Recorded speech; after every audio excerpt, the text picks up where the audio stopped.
Good morning, everybody. My name is Claire Patterson, and today I'm going to be sharing a presentation with you all on applying a process approach to writing.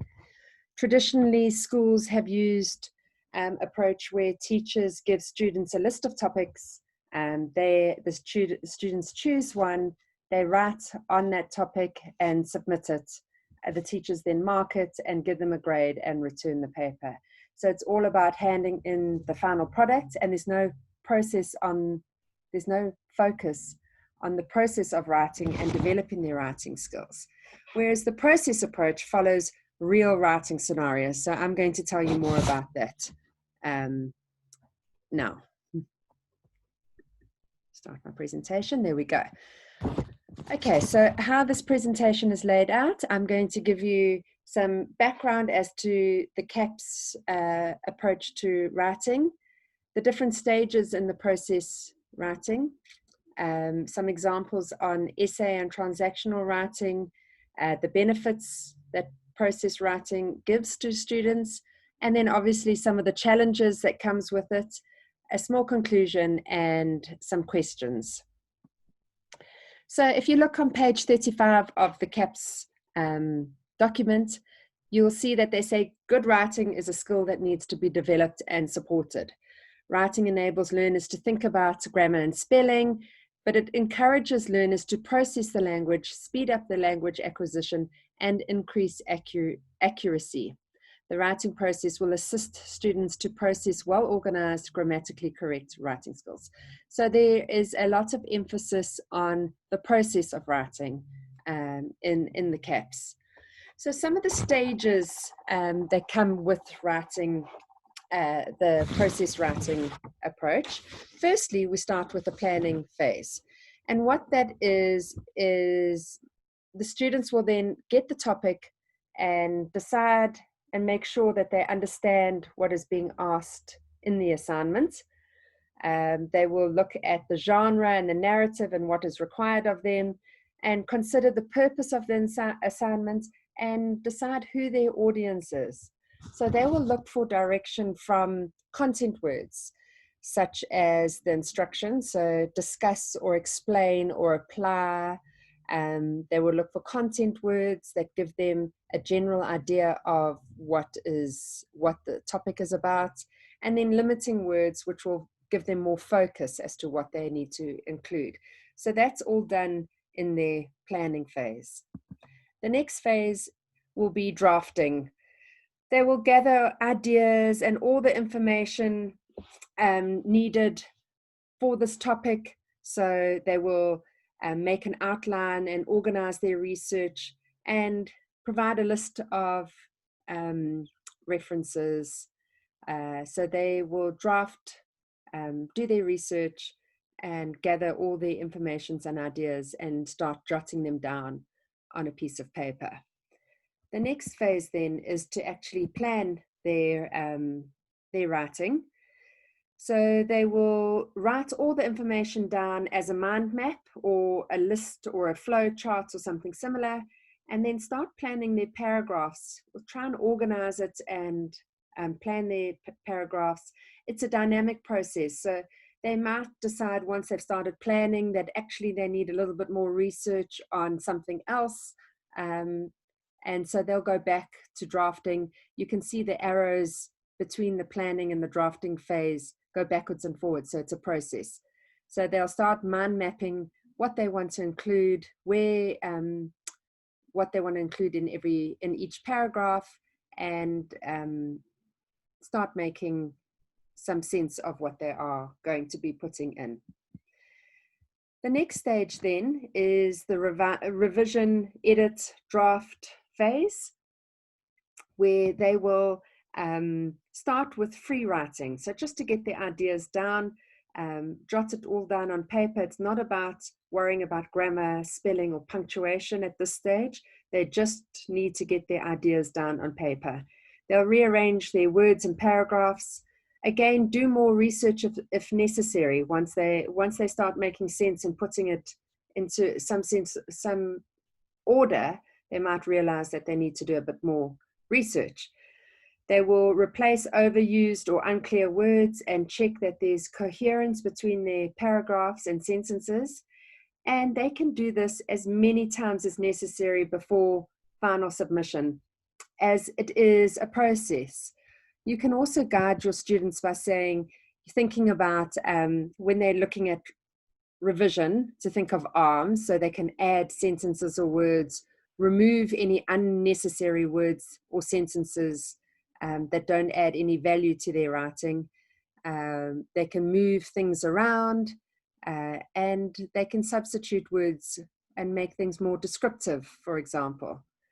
When they are editing, they can think of caps to use capitalization, usage of good words, punctuation, and spelling, usage of their grammar, and put it all together towards the end. So this is at the end of their draft revision and editing stage. The final stage then is to submit.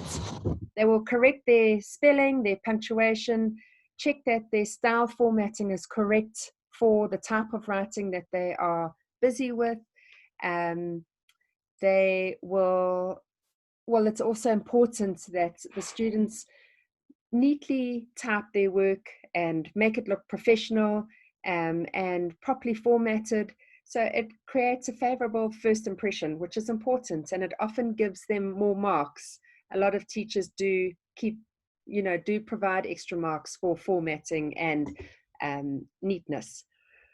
And it also shows that they've put effort into their work, put time and effort in, which is all important.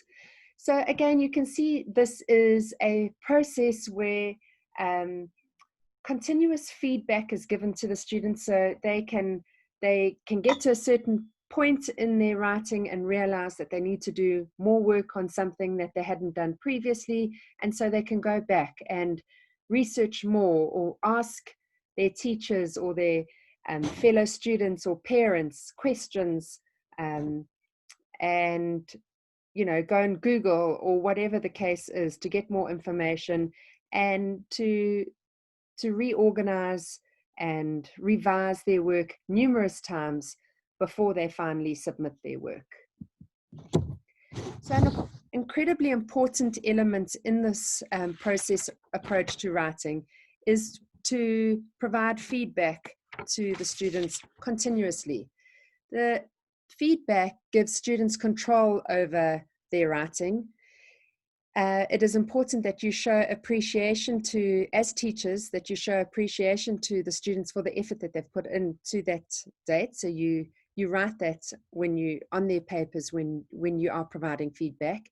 You also need to be specific as to the work that they need to improve on, offer suggestions on how they can improve it, respond to the content and not the grammar. This is really important. The grammar comes right at the end. That's not what this process is about. You should also avoid red pen and rather be constructive and positive in your feedback, and use full sentences and include questions so that students understand what is required of them, where they've gone wrong, and that they have a sense of ownership for it and a positive outlook to improving their work. So let me give you an example now of essay writing and how it can be used in the process approach. A discursive essay is an essay where you are required to write on something which can either be argued for the topic or against the topic. So it's important that in a discursive essay that it is planned and structured very carefully. So there is an introduction which introduces the topic and summarizes the essay.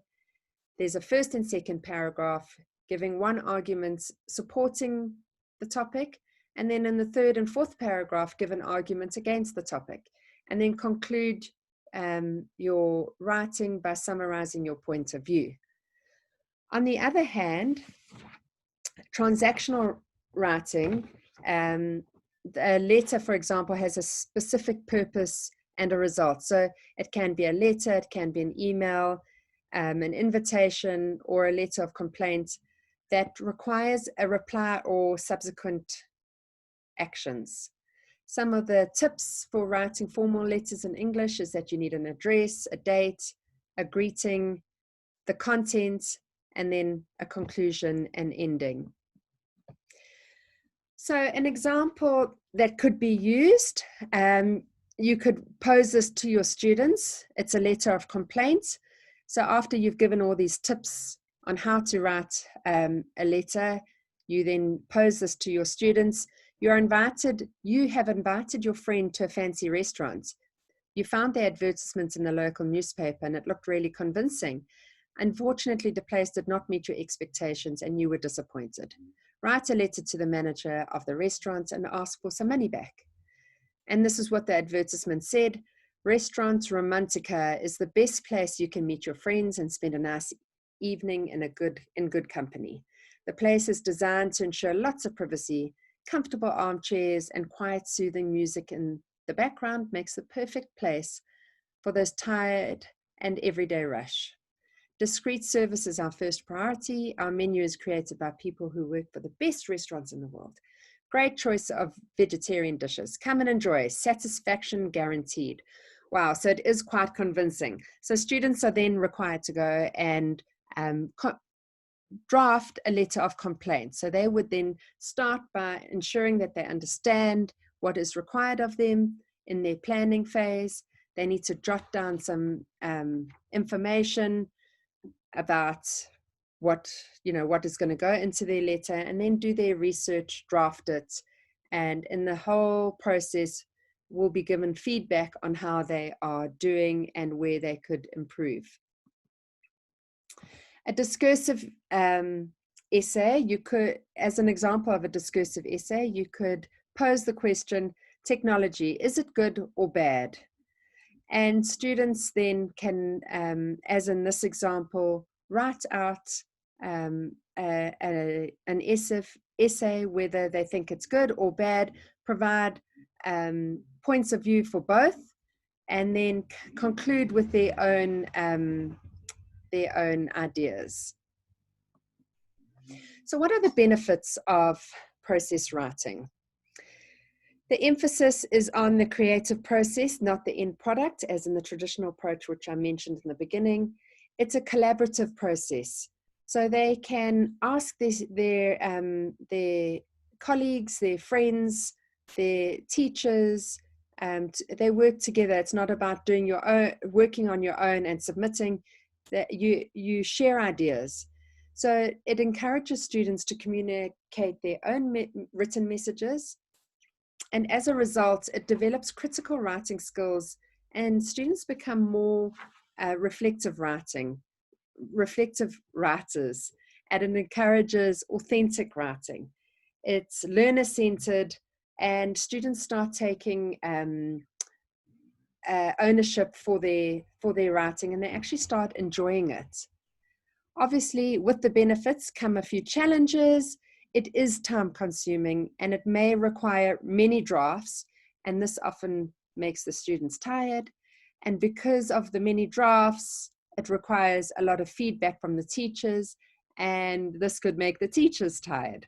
But it is all worthwhile in the end. So I'm going to end my presentation now with some questions that you can think about and we can discuss afterwards. So firstly, what do you feel are some of the most important elements of process writing? The way teachers comment on students' work is important. What do you feel is the best way of providing feedback and why? And then lastly, feedback on preliminary drafts is more important than on the final draft. Do you agree?